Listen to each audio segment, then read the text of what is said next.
What's going on, YouTube, and welcome into episode 6 of the LakeShow Flow. I'm Gio with my co-host Joe. What's up, y'all? So tonight, the Lakers finish off the road trip 5-2, and they defeat the Hawks 107-99. If you're new to the channel, I would appreciate a like on the video, subscribe, and you'll get more Laker content. So starting off, we're just going to go through the key performers of the game. So first off with Atlanta. Atlanta, we had Trae Young with 25 points and a crazy 16 assists. Then you had Collins with 22 and 7 rebounds. Then you had Capella with 16 and 13 rebounds. Then you had Herter with 10, 4, and 3. And then Cam Reddish with a slow 6, 3, and 1. And for the Lakers, you had LeBron James with 21 points, 9 assists, 6 rebounds. Anthony Davis, 25 points, 2 assists, only 1 rebound. Dennis Schroeder, 16 points, 3 assists, 3 rebounds. KCP with 11 points, 2 assists, and 1 rebound. And Marc Gasol, only 2 points, 3 assists, 6 rebounds. But off the bench, Montrezl Harrell really shined today. He had 19 points, only 3 rebounds. Though we're kind of struggling in that area today. But going into the first quarter, what'd you notice? Well, first quarter, you had LeBron get to the free throw line a lot, basically.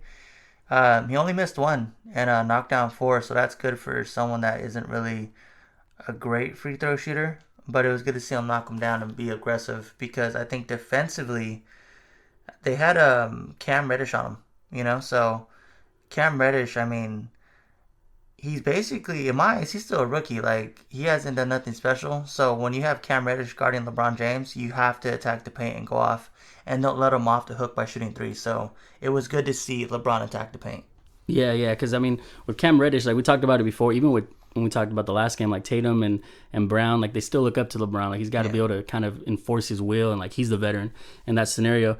But I noticed too in the beginning, it was nice because we had a lot of diversity in our scoring. We talked about how we did a lot of movement. The half court offense is looking like a whole lot different these last 2 games. Like people are getting involved, and LeBron has kind of had like a quiet back-to-back games, even though he's scoring. It doesn't seem like he's going off, right? So yeah, but everyone else is getting involved. Like Trez had some baskets, Alex had a basket, Dennis, KCP, Kuzma, pretty much everyone that played that quarter scored. So I like what they're doing with the offense. Yeah, there was a lot more movement. There was just more. We just seemed like more of a team that knew what they're doing. Yeah, and so that's good to see. And we dominated the paint right away, so that was cool. Like, because usually we get teams dominating the paint against us right away, but to see that first, that was nice. Well, I think what helped with that too, though, Marc Gasol was doing like little things tonight. Like it doesn't show up in the stat sheet, but tonight's effort is basically what I need from Marc Gasol. Like I just need him to do, like when it comes to defense, he just needs to be crafty. Like try to get some steals, get in passing lanes, contest shots. He doesn't need to get like blocks or like do some crazy stuff. Just be crafty, So tonight he was crafty and like I said, doing a lot of the little things, which was cool to see him do. Yeah, so once again, we did see the rotation players in a lot earlier. We had THT, Kuz, and Caruso in early again, so that was nice to see. John Collins started pretty hot. He was scoring quite a bit in that quarter. But pretty much the story of that quarter was we're trading 2s for 3s. Like, that's what kept them in the quarter. They made 5 threes. We made none in that quarter. So I feel like, we did good at maintaining the paint, which is, one of our main things that we've been looking for. But we gave up a lot of threes and some careless turnovers. But, yeah, that wasn't a terrible quarter because we were up by 3. But, yeah, so going into the second, right away, bench energy again. Like, I love seeing that because, we talked about it with the starters. If we get too star dependent, we pretty much – there's no rhythm for anyone else. There's nothing going on. So we get the bench going again. Harold scoring right away too.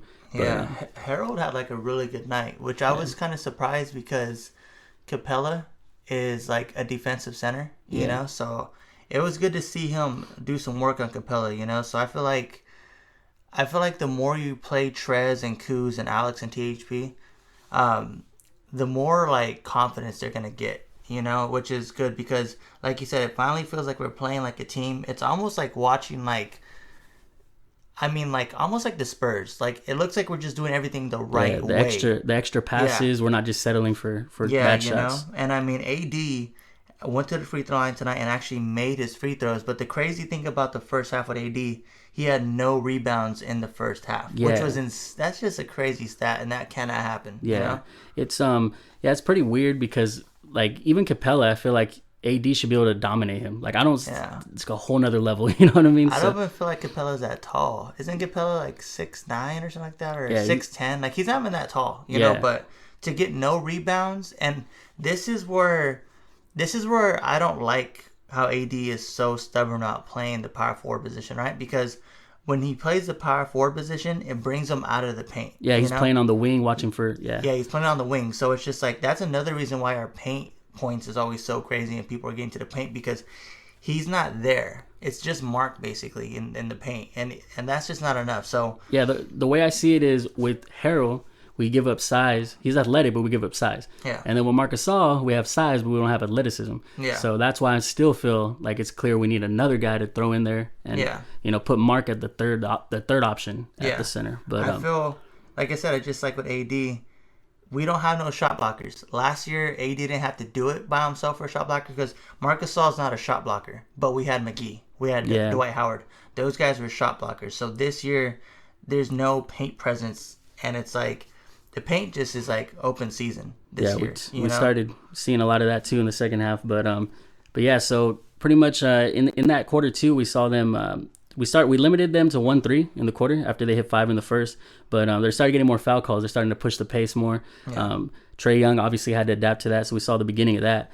But pretty much at halftime, the notes would be, or what I thought was, we got to continue limiting the 3 pointers, and they shouldn't be out rebounding us. Like, that's what I noticed right away. Like, why are we getting out rebounded? Well, AD has no rebounds. I played a huge part, but yeah.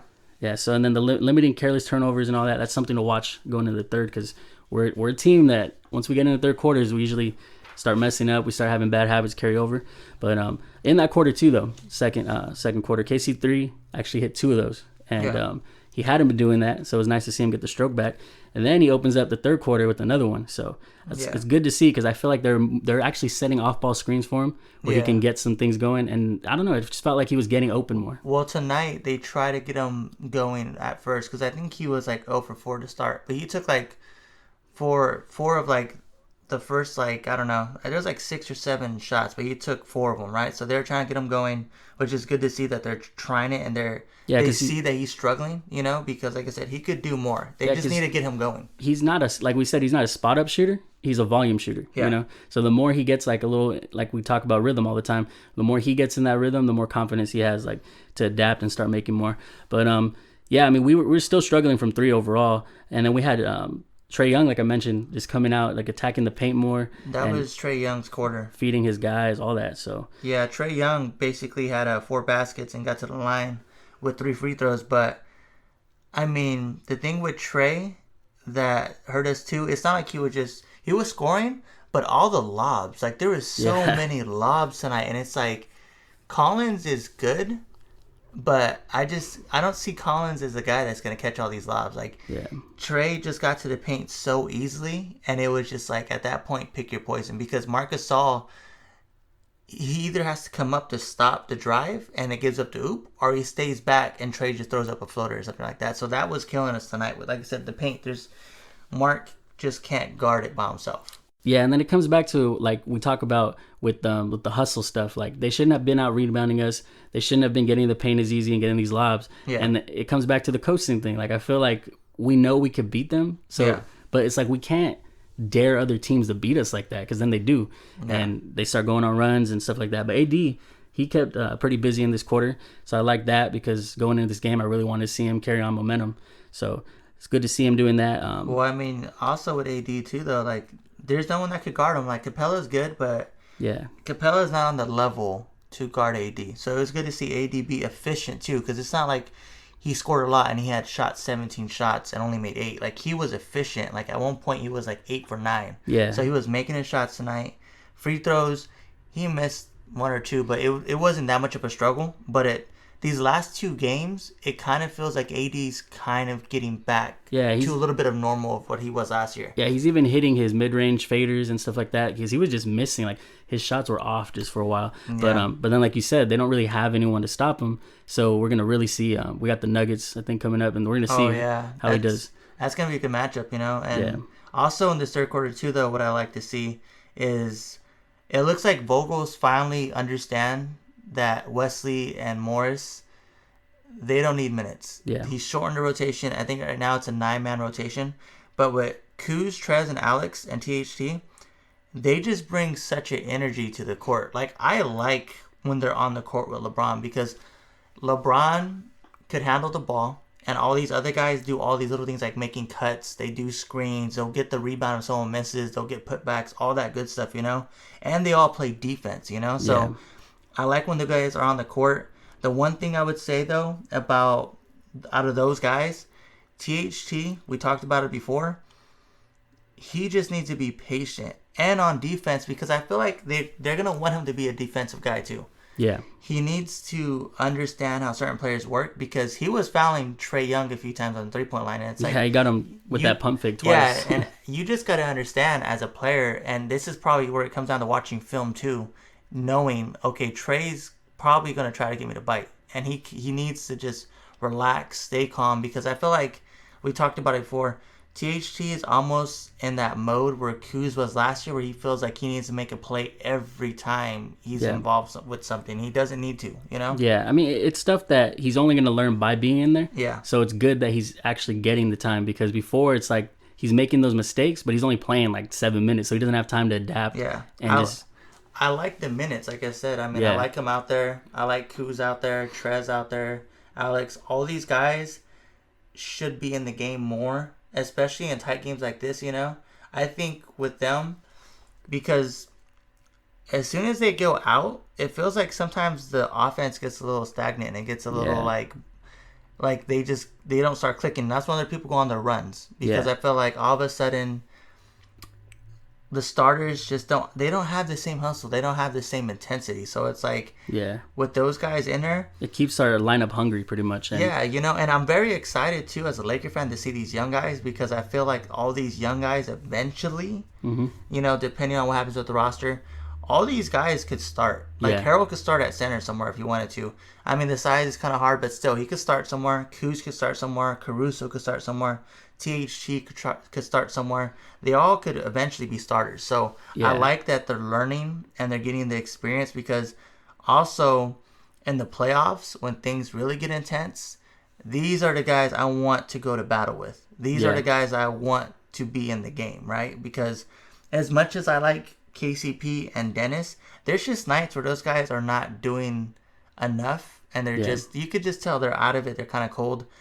I like that we have backups and reserves that could come in and be like, don't worry, I'm going to pick up the slack tonight, Yeah, and I mean, and going forward too, because when LeBron's done, AD's going to need some people to go out there with. Yeah. So it's good. Definitely. It's good to see that we have some young guys stepping up. They still end up going on an 8-0 run, which we seem to give up these runs in the third. Of course. But, so going into the fourth, I mean, I pretty much felt like we got to just start stopping that pick and roll with Trae because he just kept getting lobs, kicking it out. That was something that, we needed to stop. And we kind of got away from attacking the paint, in that whole quarter. So, because we're attacking the paint in the beginning. They end up going from 18 points in the paint. And then that one quarter, they increased it to almost 40. Well, what happened too, though, is because, like I said, Kuz, Trae, once they go out, and all them, they were in. But once they went out and KCP and Dennis came in, and I think they even brought Mark in too, which I don't know why they brought him in, but that's when the offense started like kind of sputtering and when the defense got lackluster because I don't know, it just like tonight felt like when I was watching the game was almost like a turning point for these 4 young guys. I felt like we should have just rode them in the fourth quarter and said, you know what, let's just see what we got here. Yeah. Because Mark's not the future. As much as I like him, Mark's not the future. Harold, if anything, if he could develop into a good center, he's the future. I mean, KCP is good, but I feel all these other guys could be just as good. And then Dennis, too, he's good, but these other guys could be just as good. So it's just like, I wish they would have wrote him out more because everyone was playing good. Like, Kuzma was getting like good defense. He was switching up on defense, and Trez was getting all his baskets. Caruso even scored. Caruso was running back on defense. He actually got a rebound basically at the end. He tipped it out to basically win the game, and then taking charge and stuff like that, So, I mean, I like the young guys. I want to see them play more. Hopefully the rotation stays the same. I don't need to see Wesley or, Chief Keef in there right now.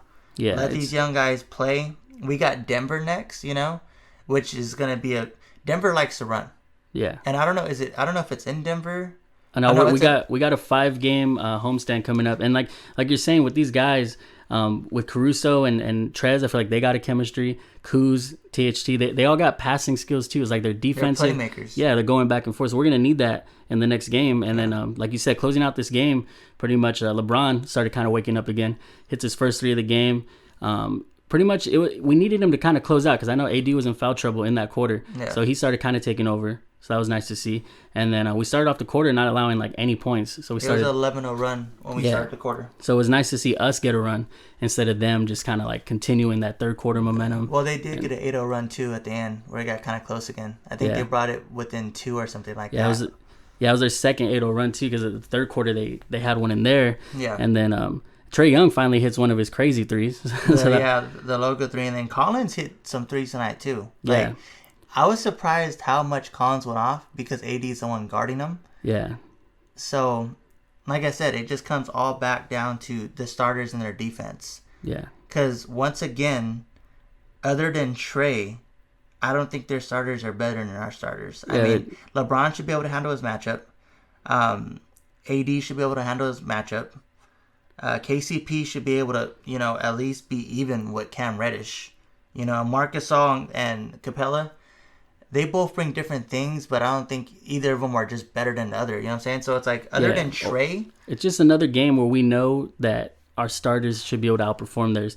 And I mean, LeBron pretty much closed out this game for us. He scored 8 out of the last 11 in the quarter, and I mean, it's a good win because like we didn't want to end this road trip, with no momentum. We're already kind of a bad home team, so we got to carry on this whole vibe. Like we just won 5 out of 7. Yeah. We're going to back home.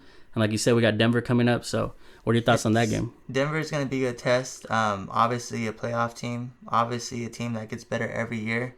I just want to keep, like I said, I just want to see the same rotation. Yeah, it should be. I want to see the same minutes. Kuz and them and Alex and Trez and all them, they need to be playing this much minutes. Yeah, I feel like that should be the closing rotation, like every time. And I was telling Fran tonight when I was watching the game too. They took Kuz out, they took Trez out, they took Alex out. He came back in, and he went back in, came in, and went back in. Yeah, but Alex finished the game, but Trez and Kuz, I felt, should have finished the game also. They should have took out Mark, and then he should have took out maybe Dennis Schroeder because, like I said, LeBron just runs point at that point. Anyways, no one's holding the ball but LeBron, so you don't need Dennis in there. So, and at least with Kuz, you get size. Trez, you get hustle, So, I would want to see those guys finish the game out. Unless it's one of those nights where KCP's hitting all his threes and Dennis is going off. You have Other than that, I don't want to. Yeah, like we talked in the last game, like we have to adapt to what's happening. Not, just because you write down how many minutes someone's supposed to play, you know what I mean? Like as a coach, you have to adapt to, okay, this guy's not hitting his shots. Let me put in someone else. Because the most impressive thing about this lineup is that we had a shortened offseason, like we said. They already talked about they're being safe with limiting practices. Yeah. So the fact that they can still do this and play with all this chemistry, like that means something. Like they should be able to be in there. Because I think his words actually was they don't practice. Did you say we don't practice? They don't limited. They said we don't practice. Dang. So and that's from Kuzma, by the way. Hey, I mean, if we're not, and that's even more impressive, if we're not practicing. I feel like at this point, with the season being so condensed, you don't need to practice. You got a game every other day, pretty much. So it's like everyone should be in that. Pretty much the way Allen Iverson mode. Pretty much the way Kuz said was, the games are our practice because it's just already so compact. You don't need to go out there and run practices. The most they should be doing, which I think what he said they're doing is watching film. Mm-hmm. And then other than that, I mean, if there's a guy that wants to go work on his shot, go to the gym, do some drills, KCP, you know what I'm saying? But other than that, I don't think this team needs to practice. And I mean, some people might think that sounds arrogant, but most of these guys are returners. Well, that's the thing. And the guys that came in, I don't feel like we run plays for them anyway. So it's just like, just do what you do all the time anyway. You don't have to learn an offense. Just do what you do, Yeah, it's like we have the talent already. You know, we do still need a big man, like we said. Yeah. But yeah, I mean, to feel like we're coasting and sleepwalking sometimes and still getting it. I mean, obviously, you know, it's not arrogance. It's just we know we have the talent, and they're still able to close out these games and find a way most of the time. Yeah. But not only that, it's just like another thing that it might sound arrogant too, but when you have a team like this, you know what? I don't even think you need home court advantage. It's like you don't need a battle for that number 1 seed. Yeah. You could come in as a 6 seed, and it wouldn't even matter because it's like we're gonna beat. And I mean, there's no fans right now, like in most places. Yeah, so and it's like I'm not saying that we should come in as the 6 seed because there's probably a lot of losing happening there, and that's the problem. But I'm just saying like we could come in at the 6 seed, and I would feel confident that this team would be like, all right, playoff time. We know what to do. Let's get it done. I mean, like we said, we're already a better road team than home team anyways. Yeah, so. But yeah, so next game, we got Denver, the beginning of a homestand. Yeah. And hopefully we just keep momentum because, you know, I think we need to improve that home record. We got to defend our turf, you know, because, like, we can't just depend on, like, we have that bubble mentality where we're able to do it like that. We got to start winning some home games.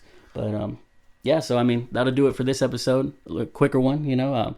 Not much to talk about besides the fact that, you know, we pretty much saw the same thing. Like the team, we know who our guys are. We know who we need. Like you said, it was a turning point for those bench players. I feel like the team's finally coming into its own. Like there's not a lot to say because I feel like we're doing a lot of good things right now. Yeah. And we're just playing good basketball. So, you know, hopefully we keep it going. Hopefully the rotation stays the same. And we'll see what happens in Denver. But yeah, so that'll do it for episode 6 of the Lake Show Flow. Remember to like, comment, share, subscribe, and we'll see you on the next one. Be safe, Lake Nation.